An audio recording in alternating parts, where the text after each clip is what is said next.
ఇప్పుడు ఇంటి చుట్టుపక్కల మనకు ప్లేస్ ఉంది, మనం ఆల్రెడీ బండలు వేసేసినాము, బండలు కూడా వీకాల్సిన అవసరం లేదు. ఇట్లా ఇట్లా కూడా గ్రో బ్యాగ్స్లో కూడా మనం మొక్కలు పెంచుకోవచ్చు.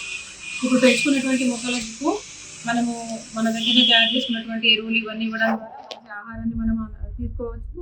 మన 2 రకాలుగా ఉపయోగపడుతుంది. ఒకటేమో మనకు బడ్జెట్ తగ్గుతుంది, తర్వాత మనకు ఎక్సర్సైజ్ కూడా అవుతుంది, మళ్ళీ మంచి ఆహారం కూడా మనకు అందుతుంది. మనం మార్కెట్లో దొరికేటటువంటి ఏ చెత్త చెదారం తింటున్నామో అర్థం కాకుండా తినడం కంటే కూడా నాణ్యమైనటువంటి ఆహారాన్ని మనం పండించుకొని మనమే తింటే అది బాగుంటుంది అనేది నా ఉద్దేశం. కాబట్టి ప్లేస్ ఉంటుంది, ప్లేస్ ఉండదు అనేది కూడా మనం ఏం ఆలోచించాల్సిన అవసరం లేదండి. ఇంకొక విషయం ఏంటంటే, ఇప్పుడు మనకు మన ఇంటి చుట్టుపక్కల కానీ ఎక్కడైనా కానీ ఎంటీ స్పేసెస్ ఉంటాయి. అంటే ఖాళీ ఫ్లాట్ ఇన్వెస్ట్మెంట్ కోసం అని చెప్పేసి కొంటున్నారు, పెడుతున్నారు. ఆ ఖాళీ ఫ్లాట్లలో కూడా మనం గార్డెనింగ్ చేసుకోవచ్చు.